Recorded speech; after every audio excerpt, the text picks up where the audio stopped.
Assalamualaikum warahmatullahi wabarakatuh. Alhamdulillah wassalatu wassalamu ala rasulillahi sallallahu alaihi wasallam. La hawla wa la quwwata illa billah. Allahumma la sahla illa ma ja'altahu sahla wa anta taj'alul hazana idha syi'ta sahla. Rabbi syrah li sadri wa yassir li amri wahlul 'uqdatam min lisani yafqahu qawli wa ba'du. Ibarallah ummahatil muslimin arsyadani wa iyyakumullah. Pujian dan syukur kita kepada Allah Subhanahu wa taala, salawat dan salam untuk kekasih kita bersama, kekasih Allah Muhammad sallallahu alaihi wasallam.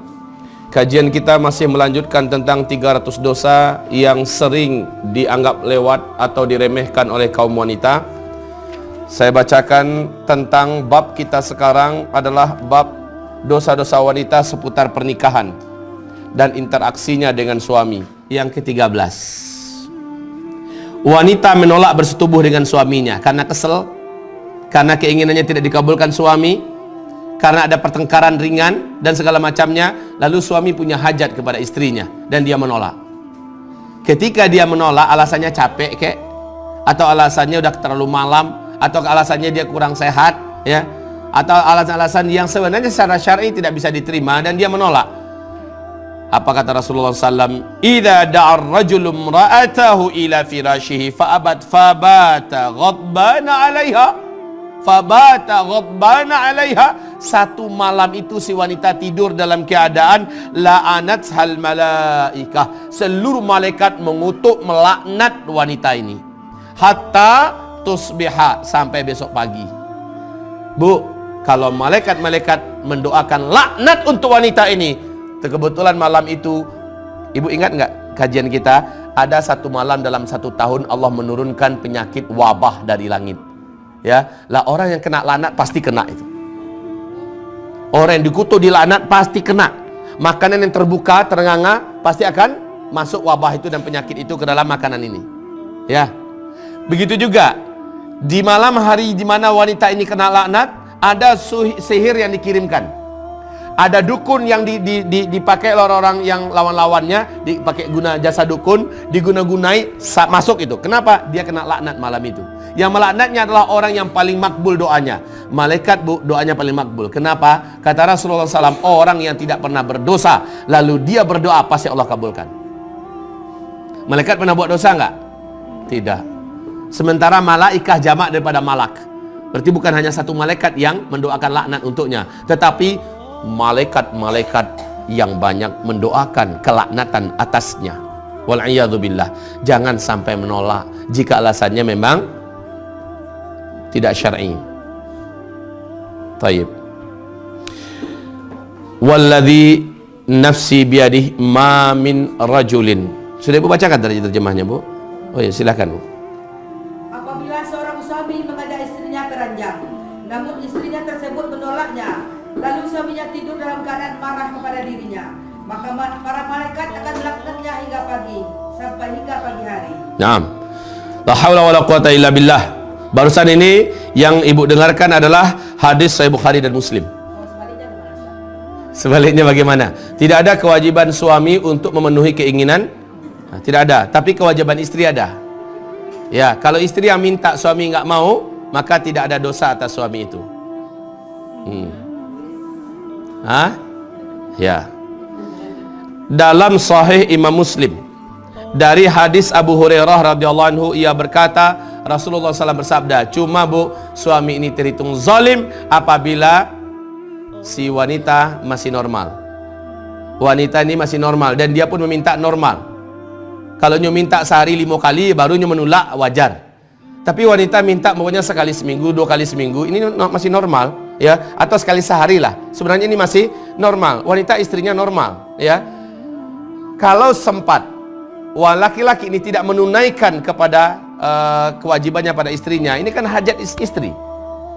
Maaf ya bu, ya. Seorang wanita sebelum dia disetubuhi dan dia belum kenal apa itu namanya jima, dia tidak punya hajat, bu. Tapi ketika itu sudah dilakukan kepadanya sekali 2 kali, wanita akan punya hajat yang permanen.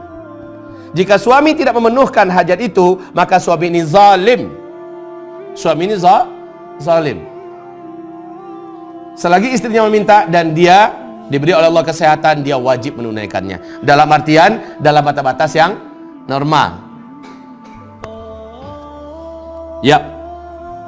Dalam hadis Sahih Muslim berikut ini dari Abu Hurairah radhiyallahu anhu, "Walladzi nafsi biyadihi ma min rajulin yad'u imra'atahu ila firashiha fata'ati 'alaihi illa kana alladhi fis sama' sakhitan 'alaiha hatta yarda 'anha." Artinya, demi zat yang jiwaku berada dalam genggamannya, tidaklah seorang suami memanggil istrinya keranjang, lalu istrinya tersebut merasa enggan kepada suaminya, melainkan yang berada di atas langit itu akan murka kepadanya hingga suaminya tersebut ridha terhadap dirinya. ya, sampai suami itu ridho kepada dirinya. Bagaimana cara ridhonya? Kata Rasulullah SAW, engkau lakukan apapun yang bisa membuat suamimu tersenyum lagi kepadamu. Engkau buat apapun yang membuat suamimu ridho lagi kepadamu. Lakukan apapun, selagi itu bukan maksiat pada Allah Subhanahu wa ta'ala. Baik ibu-ibu, limit terakhir suami wajib memberikan nafkah pada istrinya, kalau menurut konsep Umar bin Khattab radhiyallahu anhu, sekali dalam 4 bulan. Makanya kemarin kalau ada pertanyaan, siapa yang bertanya kemarin?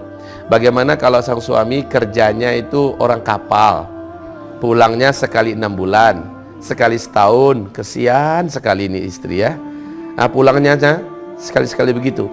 Sementara istri muda, dia tinggalkan mentang-mentang istrinya beriman, pasti tidak akan berzina, tetapi apa yang dilakukannya apakah bukan penyiksaan pada istri? Maka wajar dan pantas kalau calon istri ini menolak dari awal. Walaupun laki-laki ini laki-laki soleh, dia tolak dari awal. Saya tidak akan sanggup. Kamu tinggalkan lebih daripada 4 bulan. Kan dia belum punya pengalaman seks. Walaupun belum punya pengalaman, akan tetapi dia sudah membaca bahwa wanita itu maksimal hanya boleh ditinggalkan, tidak boleh lebih dari 4 bulan.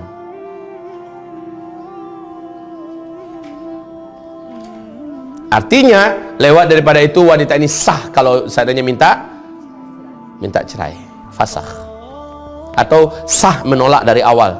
Ia nak taluk dia ditinggal dek suami lebih dari 4 bulan. Taib.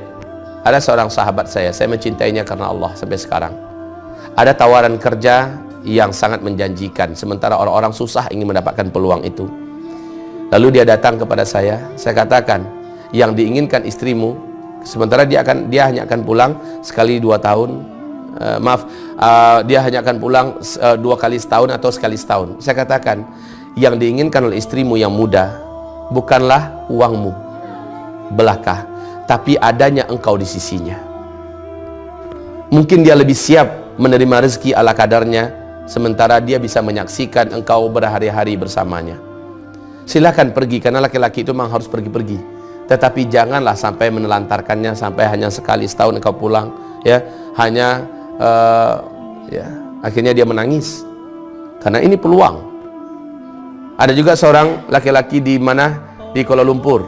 Waktu itu kami mau masuk pesawat, dia cerita kepada saya tentang anaknya.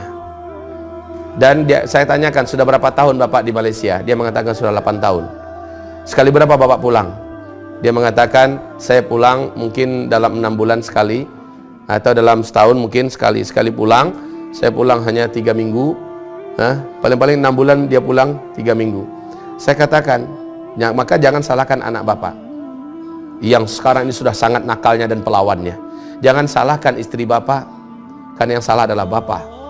Saya nggak nyadar bu, saya ketika itu karena dia minta saya datang ke Kota Padang, saya bisa meruqyah istrinya, bisa meruqyah anaknya.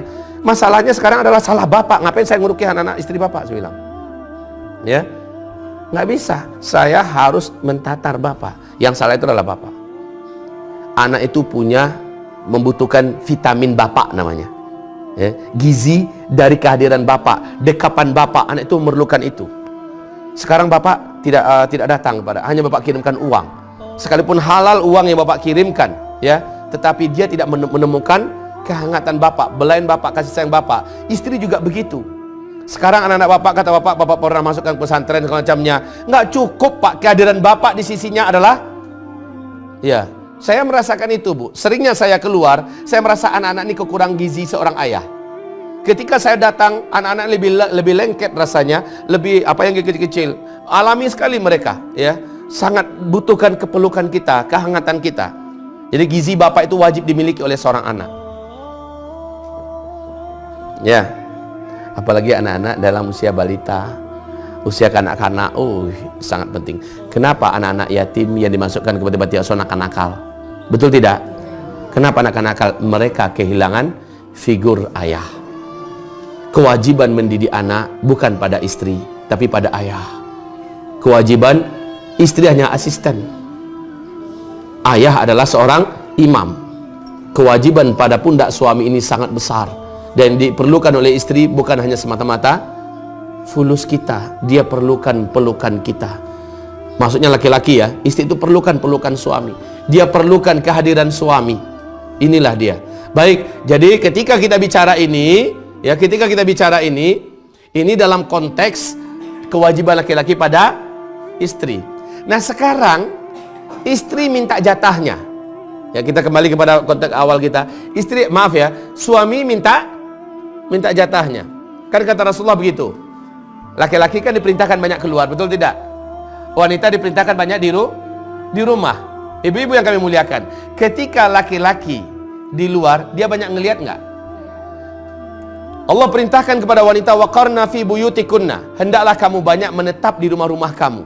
Sementara laki-laki diperintahkan oleh Allah, oleh Rasulnya agar banyak fantashiru fil ardi, maka menyebarlah kamu di muka bumi. Apa kata Rasul? Di luar akan banyak kamu temui wanita-wanita yang menarik hati kamu.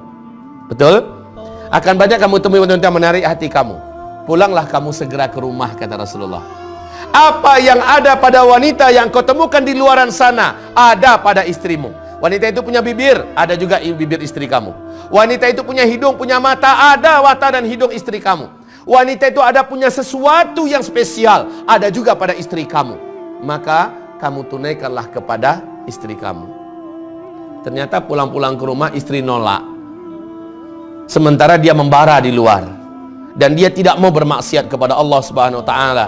Dia pulang ke rumah minta agar istrinya yang menolongnya. Istri menolak. Ini adalah sebuah maksiat, ini adalah sebuah dosa. Taib. Rasanya wanita-wanita awam, wanita-wanita jahiliyah yang dengan berani mengatakan, nggak mau, saya lagi capek. Kamu nggak lihat kerjaan saya seharian ini. Pulang-pulang kamu sudah minta dilayani pula.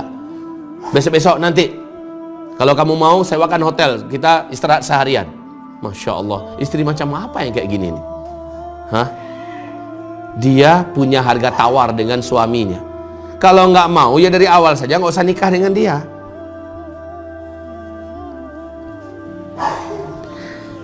Taib.